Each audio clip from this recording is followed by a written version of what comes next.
안녕하세요, 루지입니다. 많은 분들이 첫 내 집 마련 스토리를 궁금해 하시더라고요. 오늘은 제 이야기 좀 해볼까 합니다. 14년 말에 10년 동안 사귀었던 여자친구와 결혼을 해서 지금 아들을 하나 낳아서 살고 있고요. 그 당시 제 나이가 28이었고요. 집을 사서 들어가야 된다 라고 해주는 사람이 제 주변에 한 명도 없었습니다. 그러다 보니까 당연히 돈에 맞추어서 가다 보니 전세를 택했고요. 그때 와이프와 제가 모은 돈 합치니까 5천만 원 조금 넘더라고요. 그 돈으로 할 수 있는 게 오피스텔 전세밖에 보이지가 않았어요. 와이프가 그 당시 안양에 살고 있어서 평촌이나 범계 쪽에서 만났었거든요. 와이프가 거기서 데이트를 많이 했는데 어디서든 보이는 단지가 있죠. 자, 평촌 아크로타워라고 42층짜리 오피스텔 2동입니다. 아무것도 모를 때 또 그런 데는 또 살고 싶어가지고 소유해야 된다, 렌트해야 된다 이런 개념이 전혀 없을 때라 그냥 부동산에 들어갔죠. 부동산 들어갔더니 월세를 추천하더라고요. 돈이 5천밖에 없으면은 반전세 보증금 2천에 뭐 월세 한 60 정도에 들어가면은 될 것 같다 이런 식으로 얘기를 하시더라고요. 좀 더 알아보니까 아니야, 전세자금 대출이 이렇게 좋은데 전세자금 대출 받아서 전세자금 대출의 이자를 내는 게 월세 내는 것보다 30-40만 원 세이브 되니까 그걸로만 해도 나는 충분히 다른 사람들보다 30-40만 원 세이브하면서 이 신혼생활을 즐길 수 있겠구나 라는 생각밖에 안 들었어요. 그래서 아크로타워 전용 10평짜리 원룸 오피스텔을 1년 전세 계약을 했고요. 그렇게 살면서 저에게 한 3번의 기회가 온 것 같아요. 첫 번째는 아크로타워가 1, 2층은 상가동인데 그 2층에 신평촌 일성 투르엘이라는 아파트 모아가 지어진 거예요. 그때 모델하우스라고 하면 정말 큼지막한 곳에 있을 거라 생각하잖아요. 근데 그 당시 그 일성 투르엘 파크는 소규모 단지라서 그냥 2층에 상가동을 이어가지고 모델하우스를 건립했거든요. 그 2층 스타벅스 옆에 있어서 자주 들락거렸어요. 상담사가 계약 한 건이라도 더 하려는 그런 사람으로 처음에 봤는데 그게 아니라 이분이 진짜로 제가 관심 갖고 얘기를 하다 보니까 진짜 이거를 사야 된다는 얘기를 적극적으로 하시고, 제가 그때 15층에 살았는데 15층까지 올라오셔가지고 벨 누르신 다음에 뭐 팜플렛이나 이런 자료까지 주고 갔었거든요. 저는 그 당시까지도 이 머리에 꽉 막혀 있었죠. 집은 지금 사는 게 아니고 능력도 안 되는데 무슨 집이야 라고 그냥 매몰차게 계속 상담사를 내쫓았어요. 15년도에 평촌 아크로타워에서 만났고, 그 다음 또 17년에도 만났고 19년도에도 또 만났거든요. 이 자주 이렇게 옮겨 다니는 사람들이 꼭 있더라고요. 그렇게 옮겨 다니는 사람들 중에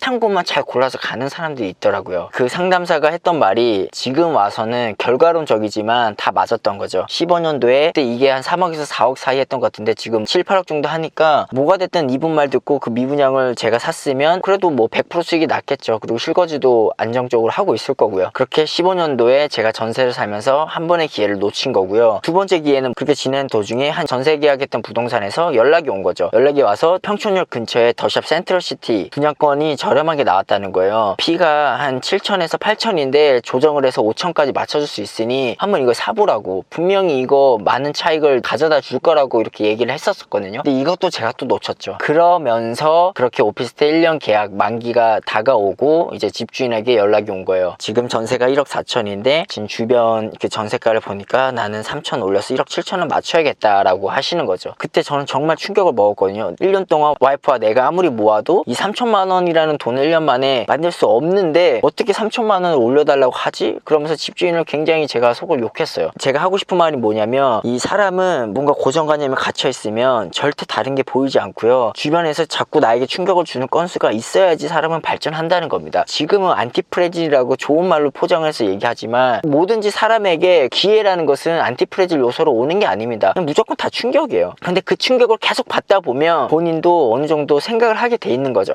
내가 진짜 뭔가 잘못되고 있고 왔던 기회들을 다시 한번 복기를 하면서 이게 진짜 기회였는지 아닌지를 한번 생각해 볼 수 있는 순간들을 마주할 수 있다는 거예요. 근데 이런 복기를 하지 않고 내게 왔던 기회들을 기회라 생각하지 않고 모든 것을 다 부정적으로 막 생각하면 혼자 가난해진다는 거죠. 첫 번째 기회를 잡았으면 미분양 분양권을 잡아서 거의 100% 가져갔을 거고요. 그리고 두 번째 기회도 마찬가지로 100% 이상 수익이 나고 있는 단지고요. 세 번째 기회도 어떻게 보면 지금 무주택자가 아닌 유주택자로 턴할 수 있게 해준 소중한 사람이 된 거죠. 그래서 저는 임대인 중에서 정말 나쁜 임대인은, 이런 말 하기 좀 그렇지만 제가 봤을 때 임대가를 깎아주거나 동결하는 사람이 아니라 시세에 맞게 그냥 올려주는 사람이라고 생각을 해요. 그렇게 해야지만 배울 수가 있으니까요. 이왕이면 내게 온 이런 충격들을 기회라고 생각하시고요. 지금도 우리 주변에 깔린 게 기회라고 생각을 합니다. 15년 당시에는 제가 1년 동안 3번의 기회가 왔지만 제가 이걸 한번 깨닫고 나서는 지금 하루에도 3건 이상 기회가 오고 있다고 저는 생각을 해요. 실제로 보이고요. 근데 그런 기회를 알지 못했으면 지금도 아예 캐치 못하고 갔었을 거예요. 근데 이게 벌써 5년이 넘었으니 1년에 3건씩만 해도 지금 15번의 기회가 지나간 거고요. 지금처럼 이런 걸 걸 알았을 때는 제가 하루에 뭐 3건씩 이런 기회들이 보인다 그랬잖아요. 그러면 365일 곱하기 3 하면 1000건이니까 앞으로 5년 동안 5000건의 기회가 내게 올 수 있다는 겁니다. 모든 가능성을 열어두시고 뭐든지 자산을 사는 행위에 있어서는 긍정적으로 생각하는 분들이 되시길 바라면서 내 집 마련 스토리 1탄 한번 얘기 드려봤습니다. 다음 영상은 나를 무주택자에서 유주택자로 턴할 수 있게 충격을 준 그 임대인 덕분에 주변에 어떤 물건을 샀고 그게 계기가 돼서 앞으로 어떤 식으로 투자를 했는지에 대해서 얘기 드리는 시간 갖겠습니다. 오늘도 긴 영상 시청해주셔서 감사하고요. 다음에 또 인사드리겠습니다. 고맙습니다.